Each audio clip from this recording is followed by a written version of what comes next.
বিগত ৪ দিন থেকে চলে আসা চাকরিহারাদের অনশন থেকে আজকে তারা পিছু হটলো।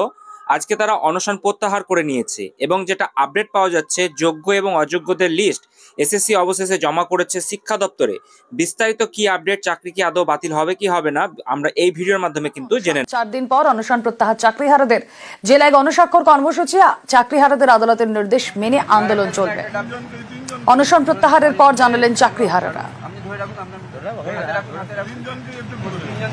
আগামী 15 এপ্রিল পিআই আমাদের ওএমআর এর কপি আমাদের হাতে তুলে দেবে। আমাদের একথা সিবিআই থেকে লিখিতভাবে জানানো হয়েছে। আমরা যোগ্য চাকরিহারাদের পক্ষ থেকে আমরা সিবিআই দপ্তরে যাব এবং গণস্বাক্ষর করার জন্য আমরা জেলায় জেলায় যেতে হবে। ভয় ভীতি প্রদর্শন, বায়োটয়লেটহীনতা, যে চূড়ান্ত অব্যবস্থা, এর থেকে আমরা আমাদের সঙ্গী সাথীদের স্বাস্থ্যের কথা ভেবে আমরা এখান থেকে অনশন। রাজ্য স্কুল শিক্ষা দপ্তরকে যোগ্যদের তালিকা এসএসসি আগে 2016 অযোগ্যদের তালিকা ছিল এসএসসির কাছে। নবম, দশম, একাদশ, দ্বাদশ, গ্রুপ সি, গ্রুপ ডির তালিকা। কারা অযোগ্য তালিকার বাইরে জানালো এসএসসি। কথা বলবো, আমাদের প্রতিনিধি সোমরাজ বন্দ্যোপাধ্যায় রয়েছেন সঙ্গে। সোমরাজ, হ্যাঁ দেখো, যেটা সূত্র মারফত জানা যাচ্ছে যে আজকেই স্কুল সার্ভিস কমিশন ইমেল করে এই 2016 নিয়োগে কারা কারা যোগ্য সেই তালিকা পাঠিয়ে দেওয়া হলো।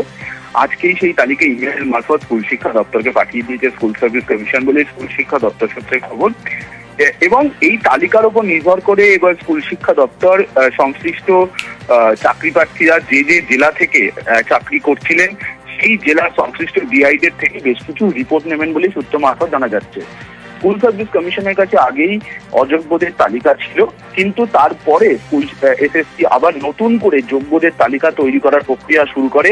তুমি জানো যে গত শুক্রবার শিক্ষামন্ত্রী ব্রাত্য বসু চাকরি প্রার্থীদের নিয়ে, অর্থাৎ এই চাকরিহারা শিক্ষক শিক্ষিকাদের নিয়ে বৈঠক করেন, যেখানে এসএসসি এবং মধ্যশিক্ষা পর্ষদের সভাপতিরা ছিলেন।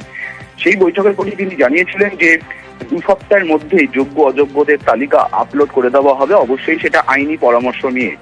আইনি পরামর্শ নেওয়ার জন্যই মনে করা হচ্ছে যে স্কুল সার্ভিস কমিশনের তরফে এই তালিকা স্কুল শিক্ষা দপ্তরকে পাঠানো হয়েছে।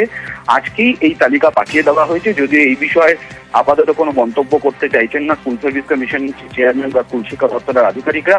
কিন্তু যেটা সূত্র মারফত জানা যাচ্ছে, এই তালিকার উপর নির্ভর করে প্রথমত স্কুল শিক্ষা দপ্তরের তরফে এবার আইনি মতামত দেওয়া হবে, দ্বিতীয়ত বিভিন্ন জেলার ডিআইদের থেকে নির্দিষ্ট কিছু তথ্য চাওয়া হবে এবং তার জন্যই এই তালিকা এসএসসি পাঠিয়েছে স্কুল শিক্ষা দপ্তর। তো বন্ধুরা, ইতিমধ্যেই আপনারা দেখলেন যে চাকরিহারারা তারা 4 দিনে চলতে থাকা যে অনশন সেটা কিন্তু প্রত্যাহার করে নিল এবং শিক্ষা দপ্তরে এসএসসি কিন্তু জমা করে দিয়েছে যোগ্য এবং অযোগ্যদের লিস্ট, এবং সেটা কবে প্রকাশিত হচ্ছে 7 দিন কিন্তু টাইম চাওয়া হয়েছিল। আগামী সোমবারের মধ্যে কি আদৌ প্রকাশিত হবে কি হবে না সেদিকে নজর থাকবে। আপডেট পেলেই আমি আপনাদের সঙ্গে কিন্তু সেটা শেয়ার করে দেব।